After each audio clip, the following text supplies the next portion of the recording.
God, that is a big cup.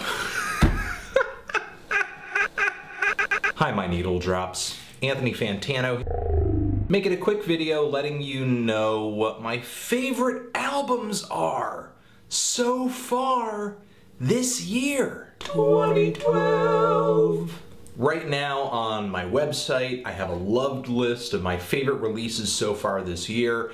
I am not just going to straight up list out all the releases that I liked or loved so far this year. I kind of whittled my favorites down to 15 albums. These albums I'm about to list have definitely shown themselves to kind of be upper echelon kind of stuff in terms of, you know, what's really appealing to my tastes.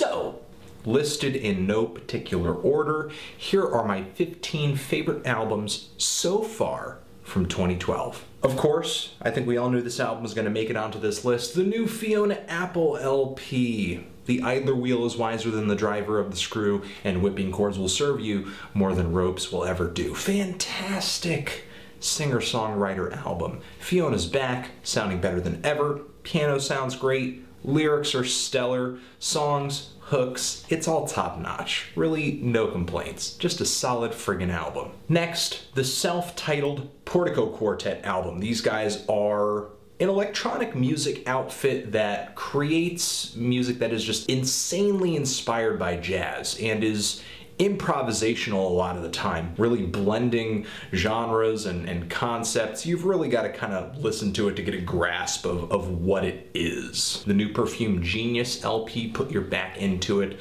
Another piano-based singer-songwriter album. Really just emotional, moving songs. I love that Mike Hadrius really just improved the production, improved the instrumentation, just improved the overall presentation of his songs this time around. It's a stellar sophomore effort. Next. Every once in a while an album comes along that really just kind of turns your entire world upside down and makes you kind of rethink some things. And one album like that this year has definitely been Death Grips' The Money Store. Jittery, intense electronics, noise, hip-hop, it's a lot of things and so abrasive and so dark. So dark. Next, this album is definitely a weirdo rock album, in my opinion, a freak rock album, really making use of punk, sludge, party rock, and kind of melding them with this very primitive, simple, caveman kind of vocal style that I like a lot. Dope Bodies, Natural History.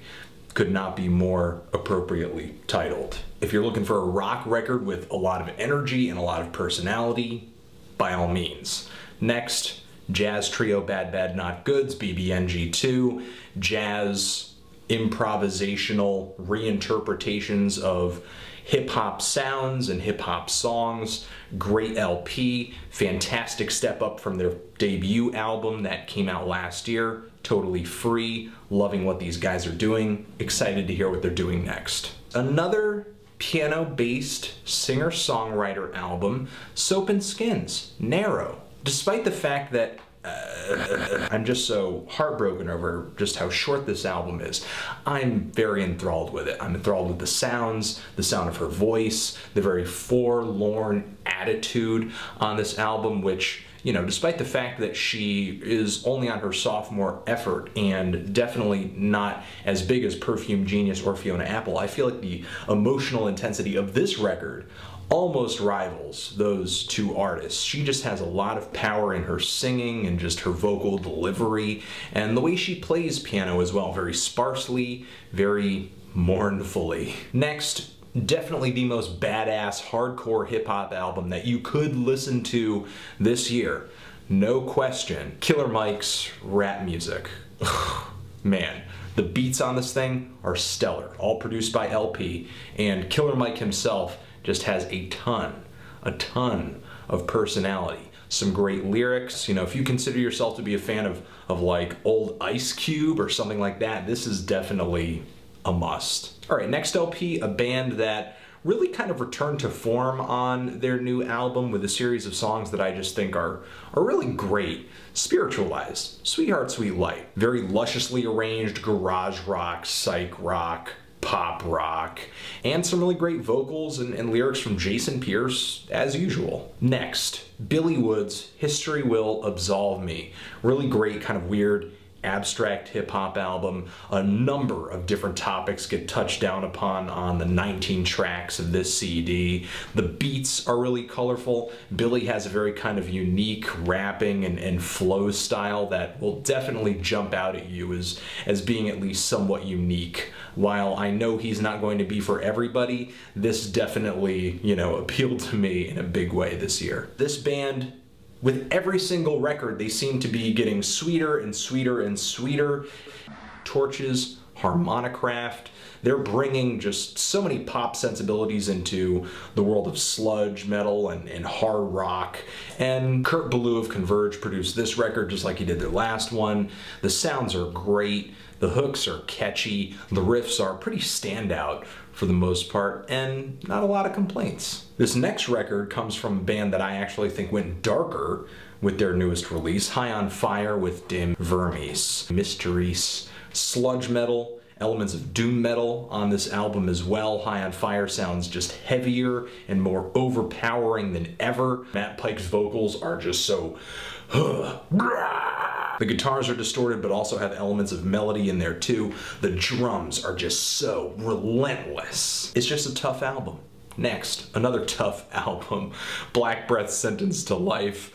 This is just elements of death metal, hardcore, and thrash metal too, all mixed into this fast, furious, and fiery whirlwind of just headbanging non-stop throughout the entire record. Though I don't feel like this album is extremely groundbreaking or anything like that, I just can't put it down. I keep listening to it again and again and again. It's like a greasy hamburger. How can you say no? Getting down to the end of the list.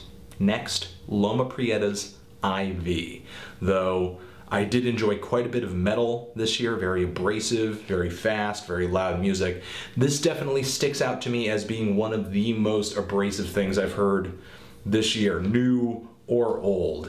This thing, with its blast beats, with its speed, with its very noisy, grainy, rough production, and elements of just melody in there too, really infusing beauty into the ugly, is a very just hyped up and interesting listen. All right, and last but not least, Lone with Galaxy Garden. Very awesome electronic music album, bright, fun, well produced. It's basically the tropical mixed drinks of electronic music albums, for sure. Okay, so this is my list. What albums are on your list? What albums have moved you? What albums have gotten you excited? What albums have opened your mind to new sounds and places? And what albums are just addictive and you just can't stop listening to? Let me know.